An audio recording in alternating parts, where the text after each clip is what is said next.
Welcome to the Women in Transport podcast. I'm your host, Shireen Ali Khan, and this is season 2, where we are covering everything intersectionality. We're looking at the layers that make us who we are. We're looking at privilege, looking at oppression, and really what makes us human.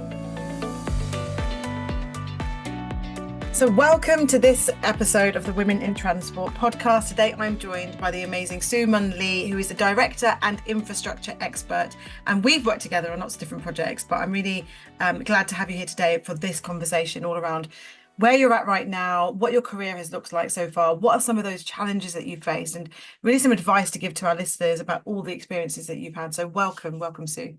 Thank you, Shireen. It's nice to be here, actually, to have another conversation with you. We have known each other for a long while. Think back to Crossrail. Yeah, Crossrail. It's amazing kind of where the networks take you. And in our conversations, we've got you at quite an interesting point in your life where you're really at this kind of reflective stage. And I'd love to kind of just jump straight in there and talk a little bit about where you're at, where your thoughts are taking you. And I think our listeners will really resonate with what you've got to say.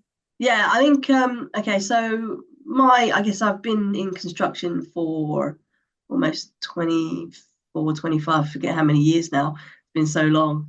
And I've been working for corporate companies for that long, going from job to job, project, I guess, company to company. And actually now I'm having a bit of time out.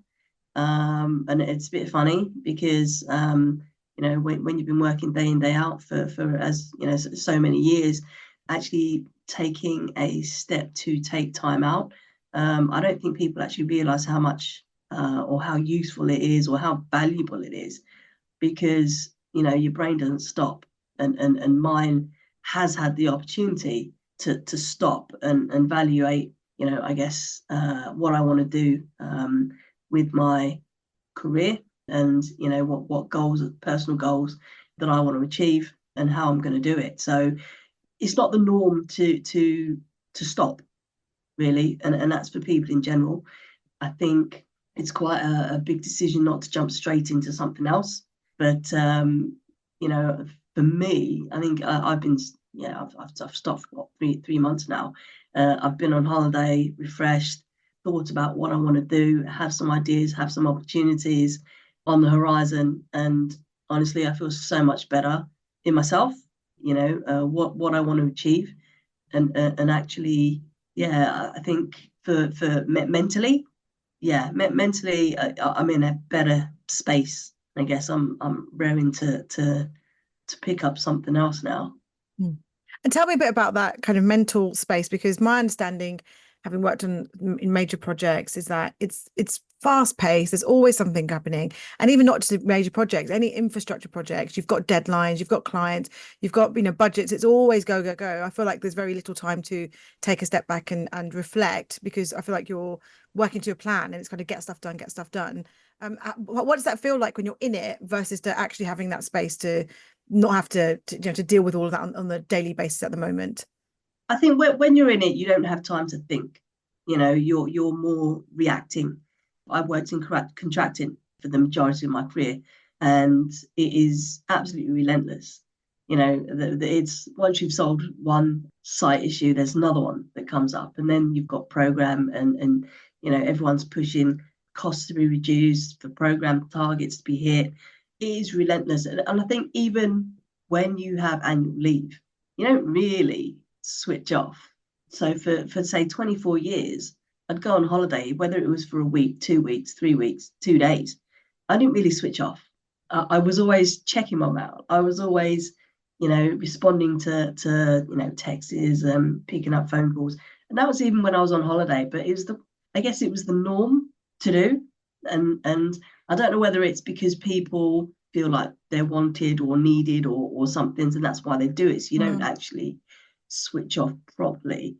But I think for me, over the last few months, honestly, to not have that, and to actually switch off completely, and to the point where I have friends and people I've worked with for years and years that, you know, it's difficult not to talk to those people because you speak to them day in, day out. But I think as well, you have to be selfish in yourself It's not being selfish, it's looking after yourself, to actually switch off and you know, concentrate on the things that you want to concentrate on, concentrate on yourself really. And actually, yeah, I think you have time to reflect, because you don't have to think of where the next fire is that you need to fight. You know, you don't have people asking you a million questions.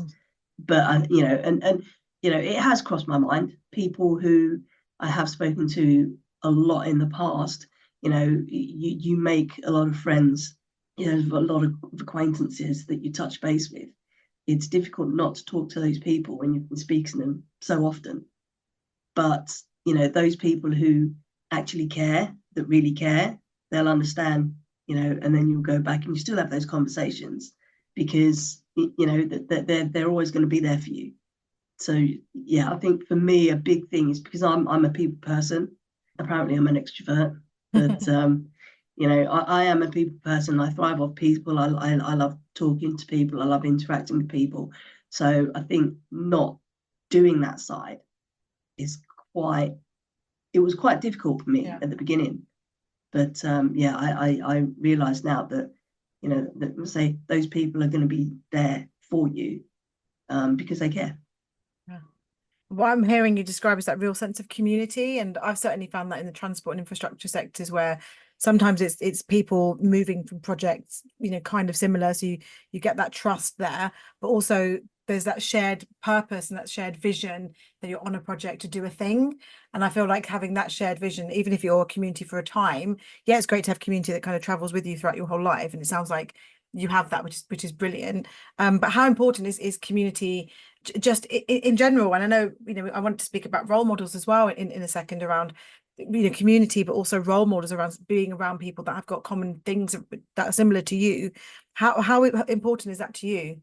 It's totally important. I'm quite fortunate that I have an amazing network of people, and you know, a really supportive network that, you know, people are going to be, I know, are going to be there for me. That people have my back, and these are genuine people, and I think, you know, yeah, I am fortunate in that I've been able to make those connections. And I think last year, actually, I didn't realize how much of a huge supportive community there was out there, until the NFB gave, you know, that I was awarded 2 awards last year. And honestly, the I think the community feel in the room, you know, that the amount of support that there was, you know, in a room full of construction professionals, male and female, I didn't realise, and I've never felt an environment quite like that. Mm. And recently this year, I went to the Weiss Awards, and I also felt the same community. You know, yeah, it was a sense of community, and I think that's what's great about the construction industry, when you do find environments like that, and you're in environments like that where nobody has an agenda and they just genuinely want to support you Yeah. and see you do well. Yeah, absolutely. I've really found that in the women in transport community, where everyone that I've spoken to just genuinely wants you to do well, and there's no agenda behind it, that you do well, I do well. But we know kind of, you know, that, if you know, the energy that you put out is what you get back, and that when you have achieved those awards, and I see on your LinkedIn like you're an influencer in the sector and all this stuff, where I see that, I know you speak about it with such humility, but I see that as being rewards for what you've given back. And you are a real role model, you're a real champion. I know when we worked on Crossrail, a lot of the work that we did together was around encouraging young people into STEM, and I was really championing getting you into a comic book. I still want this to happen, so if anyone's listening and can make that happen, I really had these visions.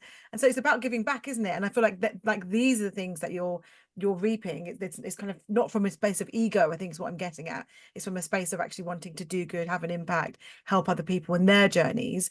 I think that takes us quite nicely on to role models, actually. And, you know, who were the role models that you had when you were growing up, and perhaps didn't have growing up? And also, how are you trying to be a role model for other people? Yeah, great question.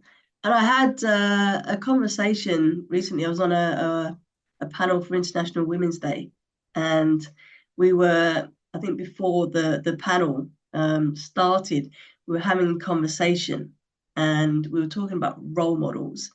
that we had, and this is like the panelists, and we came to the conclusion that none of us, and they'll, none of us had those role models to look up to during our careers. That's not to say that we don't have role models now. There are so many people in the industry, men and women. There's a lot of women that I really, I admire, and they are role models in the industry. But it's taken, a long time for me to actually see those role models, because they're more evident now. When I started my career, I think when I started on my first project, I was the only female on site. Wow. And then there was another woman that came along, and there was two of us on, and this was a high speed one. So the Channel Tunnel Rail Link project, that was that long ago. And there were only two of us, and obviously very young, early days of your career. There was nobody that looked like me. There were no senior women, or no other women that I could turn to, or I felt like I could approach, because there just weren't any. So yeah, I think I do what I do to be that role model for others that I didn't have when early stages of my career. I think it's important to be visible. I think it's important to be approachable, and yeah, I think it's important to have those real conversations as well, because you can only make those connections if you have those real conversations, and people, people are comfortable and confident talking to you. I'm happy to have those conversations, because the things that I've had to experience within the industry, I've overcome. However, I've overcome it. I think I'm saying I've got quite thick skin anyway. I'm pretty resilient. But then I look on the flip side is, why am I resilient? Why do I have thick skin? Yeah. Is it because I've had to have, is it because I've had to, sort of train myself to be like that because of, I guess, things that I was exposed to throughout my career? And don't get me wrong, I've had to, I've gone through the bullying,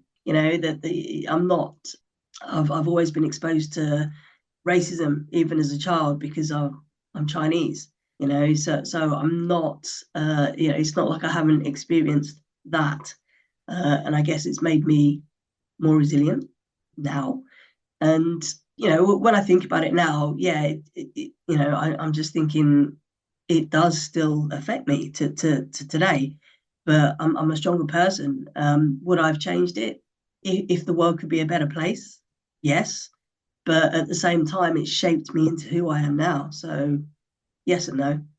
I love how reflective you are, because you're saying that I don't think I'd be the person who I am now if I hadn't gone through those experiences. And I think it's great to really reflect on that. But also, those experiences were not that great. But then also, you're in a space now where you can take on a lot more. So tell me about that. What was it like as a child having to deal with that bullying? Obviously, as kids, as I reflecting now, you're looking back to it, and it's just kids being kids because they don't know any different. Everybody wants to be the popular child, and if you're not popular in a certain way, you have to try and make yourself popular in a way, or make yourself liked. It is a cruel world as well.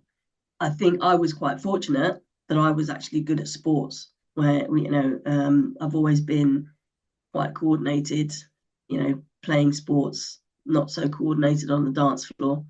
But yeah, playing sports, I was pretty good. And with, obviously, when you're in teams and you're doing PE at school, you get put into teams, and I was one of the first people to get picked every time, or I was captain.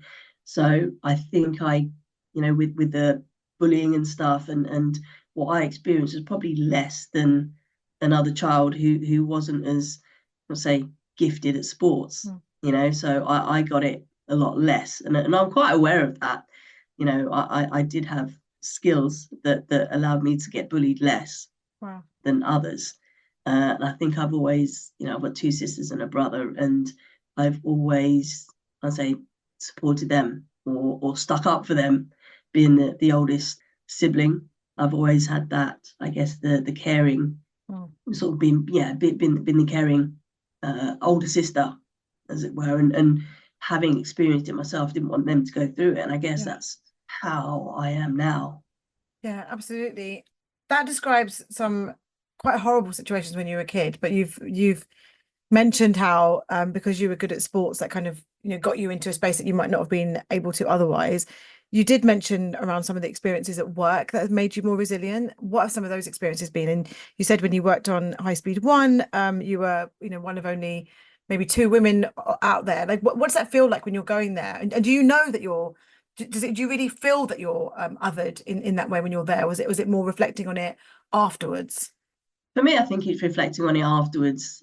When you're in that situation, when I was in that situation, I just thought, yeah, there aren't any women here. Mm. There was just me and then me and another. So it was, engineering is male dominated. It didn't stop me going into engineering. My parents only told me that they didn't want me to go into engineering because Wow. one, I'm short, two, I'm Chinese, three, I'm female. So it's not a career that they wanted me to go into because they could see all the obstacles Mm. in the way, but it's not something that they ever, deterred me from. They weren't going to say, well, actually, I don't think you should do this. So they let me do what I wanted to do. Did they have a So career in mind for you? yeah, I think I want to say, if I look at the stereotypical Chinese kids, lawyers, accountants, the things like that, business, but I didn't know what I wanted to do when I took my A levels. So I took a broad range of A levels, Mm. and I still didn't know once I'd done my A levels what I wanted to do. It was just a family friend was the chief civil engineer for the Hong Kong government, said I'd make Wow. a good engineer. I didn't even know what it was, like civil engineering. What is that? So I took it anyway. Wow. Um, it was, I like Lego. I like building things. Yeah. I knew I was good at, things like that and being practical, problem solving. Mm. So I had a quick look at what civil engineering was. I thought, I don't actually know what else I want to do. So I would say kind of fell into it purely by accident. It was just a suggestion from a family friend. So I went with it. Actually really liked it and ended up on HS1. And, the team, the first team, and it's quite funny actually because the project manager for that project, I met him at the Weiss Awards Mm. with the woman that was the other female. Wow. And this was May, and it's like 25 years on. So we all met up at the Wow. Weiss Awards because we all follow each other's careers. And they were so supportive then, still supportive now. But was I subjected to bullying in my first project? Yes, I was. But it's only because I think I look back on it now, and those people that were applying, I guess, bullying tactics, I think the conversations we've had now, they could see something in me that maybe they just wanted to push me Mm. to be better. But I think for me, I will kick back if I'm getting bullied or whatever. I always kick back, always have done. So it did shape me, but it could quite easily do the opposite for someone else who wouldn't kick back or couldn't kick back. What were some of those tactics? I think it's just I think it's swearing at me on a daily basis. I didn't swear when I went on the construction site. I was quite polite. I'm not quite so polite now, but yeah, I didn't swear, Mm. and I would ask people nicely because I thought that you'd get the results. But I would have like the foreman swear at me, sort of shouting at the Wow. engineer, asking the engineer sort of where the hell they were, but not quite so politely. Yeah. It was literally relentless on a daily basis until I think it took me about a week to realise, and I started doing things a different way, Mm. and actually getting ahead of the game, and actually doing the things that I needed to do. Whereas I think a simple conversation, saying, "Oh, look, if you thought about doing it like this," could have been a better way to actually get me to do things a bit quicker instead of Yeah. shouting at me constantly. it was, I guess, the bullying culture. Hello, I'm Sonia Byers, Chief Exec of Women in Transport, and you're listening to the Women in Transport podcast. I'm proud of the work we're doing together to create a safe space for different women working in transport to share their stories. You can find details on how to join the conversation in the episode show notes. The sector is very different now. If you saw, I think people might forget actually how different construction and transport were in the times that you're describing. Very, very different from my reflections. And I've seen and heard some stories. I've been in transport maybe like 20 years now. And so what you're describing, I feel like if that happened today, people would be fired for that behavior. So and the sites that you've been on, and you're quite right in saying, actually, maybe talking to me might have been a better learning curve than actually bullying me. And that, quite rightly saying it. But if you saw that behavior now, what would you do? You'd have to call it out. It's not acceptable. I think maybe not call it out in front of everybody. Mm-hmm. I think maybe pull the person aside. I'd say call it in, actually, instead of calling it out. Yeah. Is because these are like learned behaviors. And the people who are actually behaving like this have probably experienced that in the past. So that they've learned that is how you get the results. So they will carry on doing things like that, and because they've had to go through something like that, then it could be that in their heads that I've been through it, so someone else can go through it. I came out okay, so they should as well. Yeah. It doesn't really work like that. People are, well, everyone's different. Everyone reacts differently.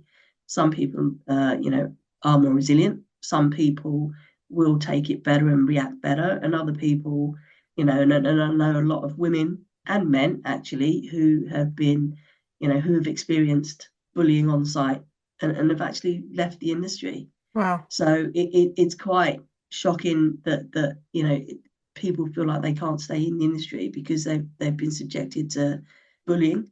It is cultural. It's a cultural thing. I think it's less acceptable now than it was 25 years ago. I think, by pulling that person aside and actually having that conversation, because they might not even know that they're doing it. It's something that's probably normal for them, that's got them the results in the past, that it is. I think next generation coming through are less accepting of inequality, bullying, etc., etc. They're a lot more outspoken these days. Yeah. People are becoming more outspoken, and it is becoming less socially acceptable. And people are starting to call things out. But as I said before, like the people who are actually behaving like this, but 9 times out of 10, they don't even know that they're doing it. It's because that's what they're used to until someone actually mentions it, and then they start reflecting themselves, hopefully.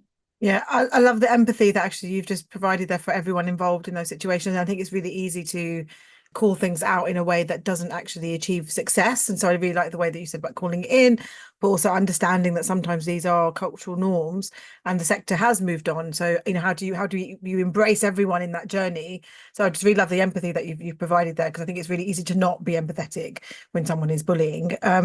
What advice would you give to people who are maybe slightly newer in their careers? And you started mentioning about the new generation. One of the campaigns that we're doing and Women in Transport soon is around the intergenerational workforces, where we do have people up to 5 generations now, which is the first time that has really happened. And one of the things that I always say around this is that you've got retirement age that will be non-existent at some point. How do we ensure that older workers have a really purposeful and impactful and valuable career, right the way through to younger people and everyone in the middle, who all deserve to be able to not fall out of work, fall out of the system, because all of those ages provide different life stages. So, what advice would you give for just, the younger people coming in, the older people, just in general for the sector? I think I've said it before. I think people don't talk enough. People talk to people because they have a reason, I'll say a common reason, which is work. But people don't actually talk to people about, what's outside of work, which I think is equally as important. And it also helps you understand why certain people behave the way that they do. It could be stresses that are not in work. Could be stresses outside work. They could have a lot going on, which makes them react or behave a certain way. I think to have those genuine conversations, to have those honest conversations with people, I think is really important. I think, I remember when I used to walk around the head offices of the companies that I've worked for, and I used to go and see people because I needed something, I wanted to ask a question, but I think I can't remember what day, but one day it sort of dawned on me, actually, I only speak to certain people. I only speak to people because I do want something. I have a question that they can help me with. So I stopped going to people specifically to ask them a question. If I hadn't seen someone for a while, I would literally just walk up. If I saw them, whether it was in head office, whether it was on a project office, I'd literally just go and say hi. And the response you get is, can I help you? And my response now is, no, I've just come to say hi. And I don't think people actually stop and have those conversations or just say hi. And and I think it goes a long way, just to have those. I think it's what makes us human. Yeah. Is conversation, and to actually find out a little bit more about people, to understand and how to interact with people and how to behave, and I guess notice things when they're wrong. Yeah, absolutely. I think you're right. You only do that by creating those connections with people. And I actually want to talk a bit more about what you've just said there around how we notice when things are not quite right, when they're wrong. And I think that takes us into the wellbeing space quite nicely. When you're leading sites, when you're with teams, what do you do from a wellbeing perspective? And certainly you're in this reflective space yourself. What are you doing for your own wellbeing? Taking time out right now. I think to actually stop and reflect and look at what you've done, what you've achieved. Me myself, I think when I've done this, I'm at this level, I'm at this stage in my career. But then I look back and think, this is what it's taken for me to get to where I am now. And I still don't, being the most influential woman in construction, awarded by the NFB last year, do I think that I am? No, I don't. Did I ever think that I would be? No. I think for me, I do what I think is right. And I guess when I speak to other people, they tell me the things that I've done, and I'm just like, yeah, but other people do similar things. I think to hear positive feedback from other people as well. People have, the conversations I've had before is, I don't see myself how other people see me, and I see other people how they don't see themselves. And I think that's quite true, because you don't see the good things that you do, but I'm beginning to realize that the things that I do, that I think that every decent human being should do, or would do. I expect people to do things that I would do, but maybe I expect too much. People don't do the things that you expect them to do. I do what I do because I think it's the right thing to do, but other people, will do things differently because something else for them is the right thing to do. Yeah. I think, having conversations with people, you actually understand how people are and how they like to be treated. I always go back to the treat people how they want to be treated. I don't say that anymore. It's treat people how they want to be treated. It's different now. And I think reflecting on what I've done, how I've done it, I think you need to take all the positives that you have. And I think people, I think it's award season at the minute, and I was a judge for some awards, and some of the amazing, nominations that have come in and put in by other people. And then there's this, if there's other people not nominating you, you can nominate yourself. And we're really bad at advocating for ourselves, because we don't see those good things that we've done. You expect other people to write nice things about you, but you don't realize what you've done. And I think people should just stop and actually look at all the good things that they've done, and the way that they made people feel, the positive way that they've made people feel, and they've impacted their lives. I don't think we do that enough, and I don't think we give ourselves enough credit for the things that we've done and the way that we made people feel. Yeah, I really, really love that. I really resonate with that. often we don't. You're absolutely right. We don't reflect on the impact that we make, both positive and negative. I think people don't have that ability to look inward sometimes because of lots of different reasons. Some of it around the kind of the good things that we've done is we tell people to be humble in a way that I don't think is the right way. I feel like it's kind of misplaced gratitude or misplaced humility, because I think often, certainly for marginalized groups, we might kind of turn up and think, oh, we're so lucky to be in this job.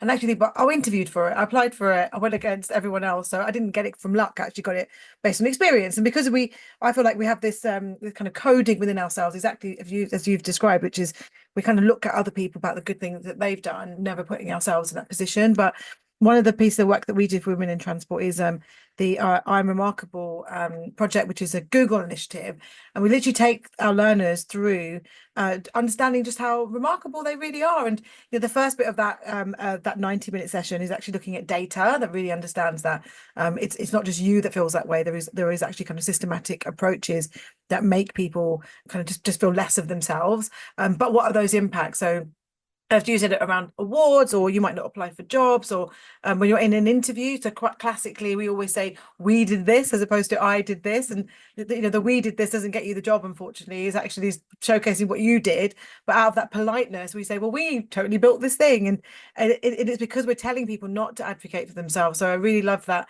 through that learning and through your own role modeling, you're helping people to not only advocate for themselves but keep it as a regular practice.